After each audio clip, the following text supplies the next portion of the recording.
नमस्कार, आप देख रहे हैं भारत टाइम्स न्यूज़। मैं हूं आपके साथ हर्षित पुंडीर। आज हमारे साथ स्टूडियो में मौजूद हैं मजलूम समाज पार्टी के राष्ट्रीय अध्यक्ष लियाकत मुस्लिम जी। बहुत बहुत स्वागत है सर आपका। धन्यवाद, आपका बहुत बहुत स्वागत। आपकी पार्टी ने अखिलेश यादव पार्टी जी की समाजवादी पार्टी के साथ गठबंधन किया है। यूपी में 4 चरणों के चुनाव हो चुके हैं। 5वें चरण का मतदान 27 फरवरी को होना है। क्या लगता है आपको कि किसकी सरकार बनने जा रही है? अब की बार मैं समझता हूँ इंशाल्लाह 300 पार हो रहा है गठबंधन। बीजेपी वाले कहते हैं कि 300 पार उनका हो रहा है। वे कह रहे हैं, वे आप भीड़ नहीं देख रहे? आपका अपना चैनल है, आप भीड़ देख रहे होंगे। किसके पास ज्यादा भीड़ है? भीड़ से ही तो पता चलता है। ये भीड़ तो दोनों पार्टियों के पास है। दोनों पार्टियों के पास। कहाँ अमित शाह जी गए थे, जहाँ तहाँ अमित शाह गए और योगी जी गए। योगी जी नाराज हो रहे हैं अपने कार्यकर्ताओं पर, पदाधिकारियों पर। क्या भीड़ इकट्ठा क्यों नहीं कर सके? आप देखो जरा, आपको तो हमसे ज्यादा मालूम होना चाहिए। तो मतलब आप ये दावा कर रहे हैं कि 2019 में समाजवादी पार्टी की ही सरकार आ रही है? 2022 में, सॉरी मेरा गलती हो गया, 2022 में समाजवादी पार्टी की सरकार आएगी और 300 पार करेंगे हम जी। अच्छा, 2013 में जो दंगे हुए मुजफ्फरनगर में, उनमें जाटों और मुस्लिमों का वोट कहीं ना कहीं बट गया था। अब जो जाटों की पार्टी कही जाती है आरएलडी, उसने समाजवादी पार्टी के साथ गठबंधन कर लिया है और मुस्लिम समाज भी समाजवादी पार्टी के साथ है। तो आपको क्या लगता है ये दोनों समाज एक साथ आ पाएंगे? देखो, जहाँ तक आरएलडी का सवाल है, आपने कहा जाटों की पार्टी कही जाती है। आरएलडी कभी भी जाटों की पार्टी नहीं है। और मैं समझता हूँ चौधरी अजीत सिंह साहब जो थे, वे उत्तर प्रदेश के, मैं कह रहा हूँ पूरी इंडिया के सबसे अच्छे सेकुलर नेता थे। जब वहाँ थोड़ा बहुत दंगा फसाद हुआ जाटों में और मुसलमानों में, तो उन्होंने जाट के मतलब जाटों की गलती निकाली उन्होंने, और जाटों की उन्होंने ये कहा कि आपने ये क्या कर दिया। तो जाटों की पार्टी तो है नहीं। और दूसरी बात उसकी रही सही, जो खाई फटी थी, जो खाई आई थी बीच में मुसलमानों के जाटों के, वो किसान आंदोलन ने खत्म कर दी। अब जाट और मुसलमान एक साथ रह के, एक साथ खा पी रहे हैं, एक साथ दावतों में जा रहे हैं, एक साथ ही मिलकर चुनाव लड़ रहे हैं। और एक तरफा वोट, जाट भी मुसलमान भी, मैं कह रहा हूँ अन्य बिरादरी के लोग भी एक तरफा वोट गठबंधन के पक्ष में कर रहे हैं। अच्छा, 2000 ये जो हमारे पिछले साल 5 साल गए हैं योगी जी के, इसमें आप उनकी सरकार का कैसा प्रदर्शन देखते हैं? क्या कुछ काम हुए हैं या नहीं? काम का हुआ सिवा खुराफात के कुछ हुआ थोड़ा ही। वो तो कहते हैं हमने बड़े बड़े काम किए हैं और जुमलेबाजी हुई है, और क्या हुआ। अच्छा, खुराफात से याद आया, वो इल्जाम ये लगाते हैं कि जो दंगे हुए हैं वो सिर्फ समाजवादी पार्टी में हुए हैं, योगी सरकार में कोई दंगा नहीं हुआ। देखो, जहाँ तक दंगों का सवाल है, समाजवादी पार्टी में एक ही दंगा हुआ, वो भी भाजपा ने कराया। अगर हम समझते हैं कि जो लोग दंगाई हैं वे दंगाई हमेशा दंगा करवाते हैं, तब सरकार बनाने के लिए हिंदू मुस्लिम पे चुनाव हो जाए, ध्रुवीकरण हो जाए वोटों का, उनकी सरकार बन जाए। और जब उन्हीं के पास सरकार आ गई, सत्ता उनके हाथ में आ गई, उन्हें दंगा कराने की जरूरत क्या है?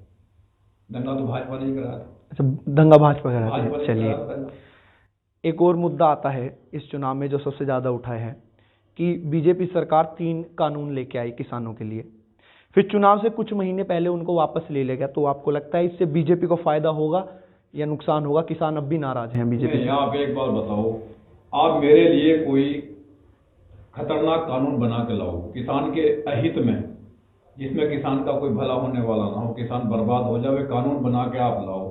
किसान वहाँ बॉर्डर पर बैठ जाए, 1 साल 1.25 साल किसान बॉर्डर पर बैठे रहे। हमारे 700 साढ़े 700 के करीब हमारे किसान भाई शहीद हो गए, और उसके बाद ये कह दे कि हमने तुम्हारा बेड़ा गर्क कर दिया, हमने तुम्हारा नुकसान कर दिया, चलो हम इन कानूनों को वापस ले रहे हैं। तो मैं क्या, किसान क्या, आप मान जाओगे अपने नुकसान को? अगर आपका नुकसान कर दिया हो किसी कानून के लाए पे, तो आप मान जाओगे?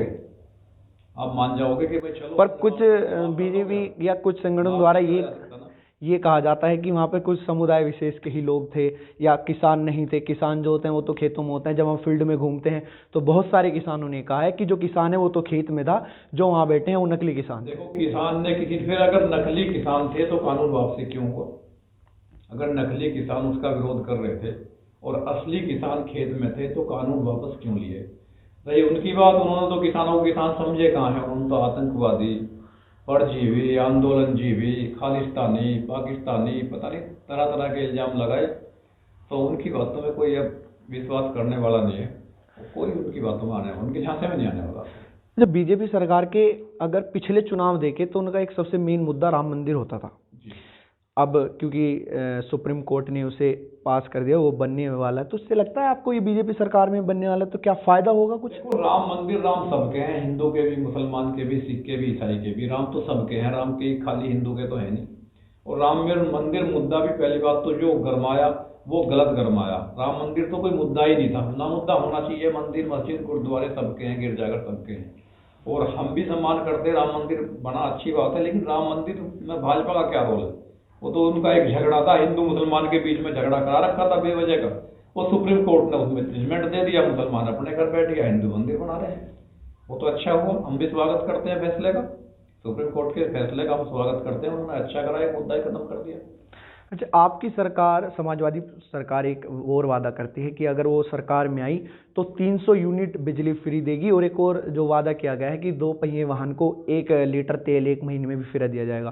तो लगता है आपको सरकार आने के बाद ये सब चीज़ें धरातल पर होंगी और चीज़ मुहैया कराई जाएंगी? अखिलेश का ये मैं समझता हूँ कि ऐसी आदत, ऐसा चरित्र, ऐसा कैरेक्टर रहा है उनका, जो उन्होंने कहा वो पूरा किया। और वो मैं समझता हूँ कि पूरा सरकार पूरा करेगी। अच्छा, एक और मुद्दा इस वक्त बहुत गरमाया हुआ है, चाहे वो उत्तर प्रदेश की राजनीति में हो, और मुद्दा कर्नाटक का है, बुरखे का मुद्दा है कि वहाँ पर कुछ छात्राएं और कुछ हिंदू लड़के भगवा गमछा घेर के आ रहे हैं, तो कुछ मुस्लिम लड़कियां बुरखा पहन कर आई हैं, जहाँ पर कोई कोर्ट ने ये कहा है कि एक स्कूल में आप किसी भी धार्मिक कपड़े का प्रयोग न करें, सिर्फ ड्रेस में। आप इस पर क्या राय मानते हैं कि बच्चों को कैसे जाना चाहिए? देखो, जहाँ तक ये है कि मैं कोई इतना बड़ा आलिम तो हूँ नहीं, ना इतना बड़ा विद्वान हूँ, लेकिन जहाँ तक मेरी सोच है, ड्रेस कोड हो तो सब पे लागू हो जी, और ड्रेस कोड हो तो मुख्यमंत्री पे भी लागू हो। मुख्यमंत्री भगवा वस्त्र पहन के अपनी चेयर पे बैठते हैं, प्रधानमंत्री जी भगवा साड़ी बांध के और जहाँ तहाँ जा रहे हैं, तो ये सब पे लागू हो। जहाँ तक मामला हिजाब का है, तो हिजाब सही है, पर्दे में रहना चाहिए लड़की को, महिला। तो स्कूल में सही है? नहीं, हिजाब सही है, सही है, लेकिन स्कूल में मैंने भी एक सुझाव दिया था, फेसबुक पे आपने पढ़ा होगा। जी जी जी। मेरा सुझाव था कि एक चेंजिंग रूम हो जाए स्कूल में, और जितनी भी हिजाब पहनने वाली लड़की हैं वे उसमें जाएं, और हिजाब को अपने को, जो उनका बुर्खा है, जो भी कोई कपड़ा है एक्स्ट्रा, वे अपना टांग दें, उनकी पे टांग दें, और क्लास में चले जाएं। क्लास में से निकलते ही चेंजिंग रूम में जाए, अपना बुर्खा बांध कर तो बाहर आ जाए, क्या दिक्कत है उसमें? और आप एक बात बताओ, ये तो हिजाब पहनना, पर्दा करना, ये तो अच्छी संस्कृति है। हमारे यहाँ यूपी में भी, हरियाणा में भी, राजस्थान में भी आप देखते होंगे तो घूंघट लगाते हैं लोग, जो महिलाएं हैं बेचारी घूंघट करती हैं। पर्दा तो अच्छा नहीं, वो पर्दा सही है, समाज के लिए पर्दा सही है, पर अब समाज बदल रहा है, और स्कूल एक इन चीज़ों के लिए नहीं होता। स्कूल में आपको एक समाज में रहना सिखाया जाता है, आप कैसे पदोन्नति करें ये सिखाया जाता है। तो उसमें ड्रेस कोड जो सबके लिए लागू होता है वो सही है? नहीं, सबके लिए लागू हो। जब अगर सबके लिए लागू हो तो मैं समझता हूँ कि कोई भी धार्मिक चीज नहीं जानी चाहिए। बहुत से आदमी कलावा बांध के, कोई जनेऊ पहन के, कोई कुछ जा रहे हैं, सभी के लिए हो। और वो कह तो दिया, मैं बता तो रहा हूँ, एक चेंजिंग रूम हो, उसमें झगड़ा क्या है? चेंजिंग रूम हो, अंदर क्लास में जाने से पहले उसमें टांग दो, निकल के आवे अपना तरह। नहीं, बड़ा अच्छा सुझाव है। अच्छा, समाजवादी पार्टी को उत्तर प्रदेश में कहीं ना कहीं मुस्लिम की पार्टी भी कहा जाता है, और 2022 के चुनाव में असदुद्दीन ओवैसी भी मुस्लिम समाज का पक्ष लेके इस चुनाव में उतरे हैं कि हम भी मुस्लिम की पार्टी हैं। लगता है आपको कि कुछ कारगर साबित होगी या समाजवादी पार्टी को उस पार्टी से नुकसान होगा? देखो, मैं बताऊं, असदुद्दीन ओवैसी साहब बहुत अच्छे लीडर हैं, और मैं समझता हूँ कि देश के क्या इंटरनेशनल नेता हैं, उनकी मैं कोई बुराई तो करने वाला हूँ नहीं, लेकिन अब मौका नहीं है। जहाँ तक मामला हिंदू और मुसलमान का है, हिंदू और मुसलमान की सियासत देश के लिए बहुत खतरनाक है। ना समाजवादी पार्टी मुसलमानों की है, और ना ही ओवैसी की पार्टी मुसलमानों की होनी चाहिए, लेकिन वे क़यादत खड़ी करने की बात कर रहे हैं। अच्छा, एक बार बताओ आप, जब तेली, लोहार और आपका सक्का, मुस्लिम, जाट, सैयद, मुगल, पठान, यानी तमाम तरह की बिरादरी मुस्लिम 15% एक हो सके, तो आपके वाल्मीकि, चमार, जाटव, आदिवासी, ठाकुर, बनिया, ब्राह्मण, जाट, गुज्जर, ये हिंदू हैं, तो ये हिंदू हो सकते हैं। तो जब 15% अपनी क़यादत खड़े कर सकते हैं, तो मैं समझता हूँ कि 85% अगर अपनी क़यादत खड़ी करने खुराफाती होगी, क्या फ़ायदा होगा? अच्छी बात नहीं है। हिंदू और मुसलमान, सिख, ईसाई, हम सब एक गुलदस्ता है। हिंदुस्तान एक गुलदस्ता है, इसमें तरह तरह के फूल हैं। कोई भी फूल ना मुरझा जाए, एक भी फूल अगर मुरझा गया इसमें, तो गुलदस्ता खराब हो जाएगा। अच्छा नहीं लगेगा। तो हिंदू मुसलमान की तो बात ही नहीं होनी चाहिए सियासत में।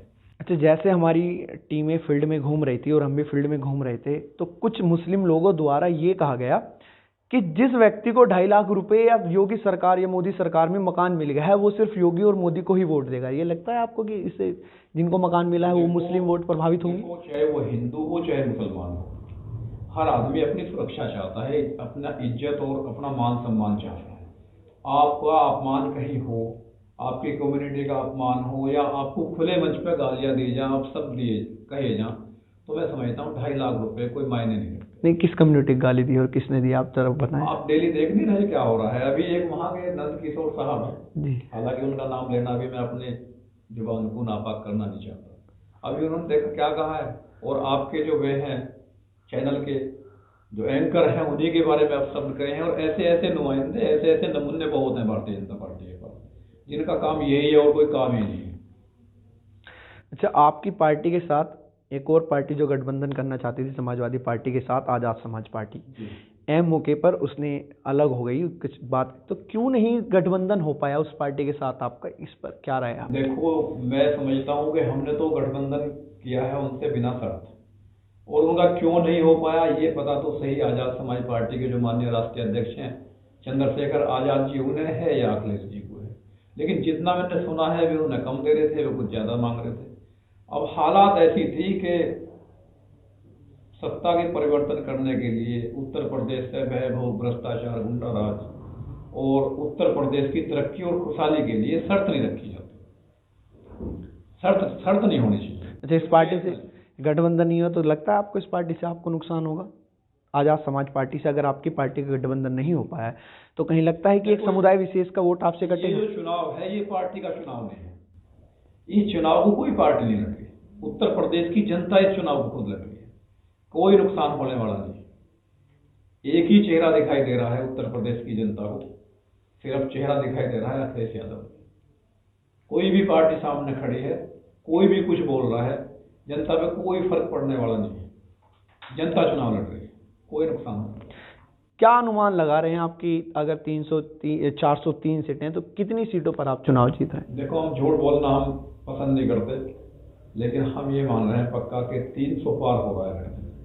अच्छा, अब आखिरी कुछ जो संदेश जो आप अपने दर्शकों को हमारे चैनल के द्वारा देना चाहते हैं तो कुछ बता सकते हैं? बस संदेश क्या है, मेरा तो यही संदेश है कि सभी लोग हिंदू, मुसलमान, सिख, ईसाई आपस में भाई बन के रहें, और ताकि देश तरक्की कर सके, सब फले, सब बढ़े।